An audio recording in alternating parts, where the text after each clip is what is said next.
তোমরা হয়তো বুড়িমার নাম অনেকেই শুনেছ। আজ আমি তোমাদের সঙ্গে শেয়ার করলাম কৃষ্ণনগরের বুড়িমার মন্দির। মন্দিরে এখন মা নেই, কারণ একটু আগেই মা নিরঞ্জনের পথে রওনা হয়েছে।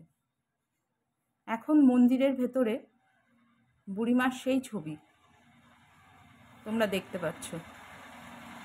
এটা কৃষ্ণনগরের নতুন বাস স্ট্যান্ডের খুবই কাছে।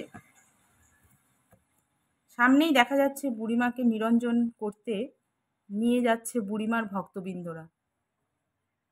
কি অপূর্ব একটা দৃশ্য, সামনে থেকে না দেখলে বোঝাই যায় না।